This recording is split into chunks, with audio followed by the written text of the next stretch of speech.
Hoje a gente vai desvendar um projeto de lei que pode, de verdade, mudar as regras do jogo financeiro aqui no Brasil. É a chamada Lei da Soberania Financeira. O que isso muda na prática para você e para o seu dinheiro? É o que a gente vai descobrir agora. Parar para pensar um pouquinho, uma ordem que saiu lá de Washington ou de Bruxelas poderia simplesmente congelar sua conta bancária aqui mesmo no Brasil? Parece uma coisa de filme, né?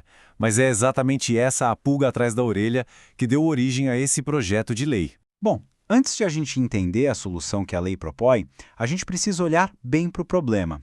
E o problema, na visão de quem escreveu o projeto, é justamente o poder que essas sanções de outros países podem ter sobre nós, aqui, dentro do nosso próprio território. E a intenção, olha, está escrita com todas as letras na justificativa do projeto.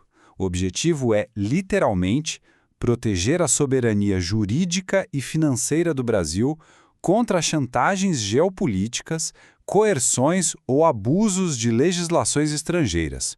Bem direto ao ponto. Tá, mas que leis são essas? O projeto até dá um exemplo bem conhecido, o Magnitsky Act lá dos Estados Unidos.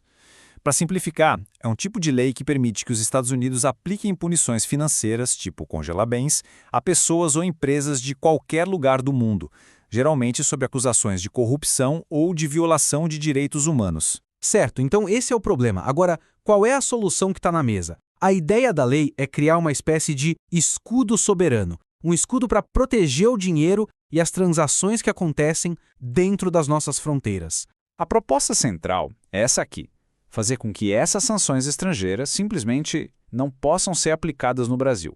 Mas, e esse mais é super importante, isso não é uma regra geral. Só vale em condições bem específicas. E que condições são essas? Pensa num checklist de 3 itens. Vamos lá.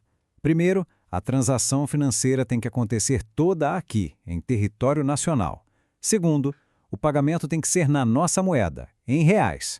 E terceiro, que é o ponto-chave: não pode existir nenhuma ordem de um juiz brasileiro mandando fazer o bloqueio. Se esses 3 pontos forem checados, pronto, a sanção estrangeira não tem validade aqui. Mas esse escudo protege todo mundo? Não. A lei deixa bem claro para quem ela vale.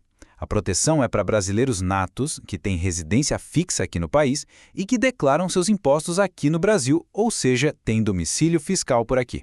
Só que a lei não é só sobre defesa, não. Ela também tem uma parte mais proativa, digamos assim. Ela incentiva a criação de novos caminhos financeiros para que o Brasil não fique dependente de um sistema só.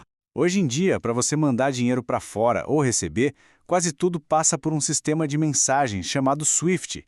É o padrão mundial. A grande virada que essa lei propõe é autorizar que os bancos brasileiros possam usar outros sistemas, como o CIPS, que é o da China, ou o SPFS da Rússia, e por aí vai. E o que isso muda na prática? Bom, cria um novo cenário. Os bancos nacionais teriam liberdade total para adotar esses novos sistemas. Já os bancos internacionais poderiam escolher não entrar na dança. E no fim das contas, a decisão de onde você, o cliente, quer deixar seu dinheiro e por onde quer operar seria a sua. Certo, mas e se o meu banco for um desses que decide não aderir aos novos sistemas? O que acontece? A lei já pensou nisso e traz uma regra bem clara. Você teria um prazo de até 90 dias para tirar seu dinheiro de lá e levar para outro banco que esteja de acordo com as novas regras.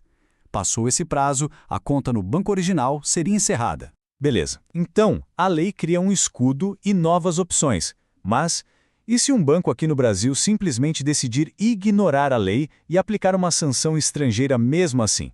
O que acontece com quem descumpre as regras? A resposta começa com um número que assusta. A multa para a instituição que colaborar com a sanção estrangeira pode chegar a 50 milhões de reais. E não para só na multa, viu? A coisa mais séria.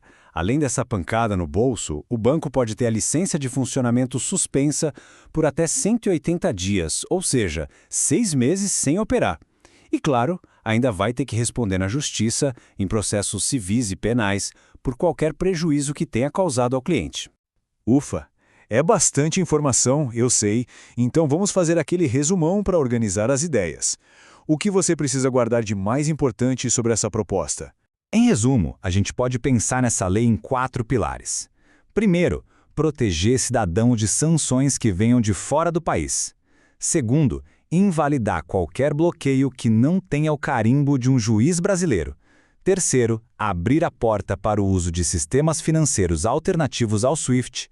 E quarto, punir, e punir pesado, as instituições que resolverem colaborar com as sanções estrangeiras. No fim do dia, todo esse debate leva a gente para uma questão muito maior, que vai além do texto da lei.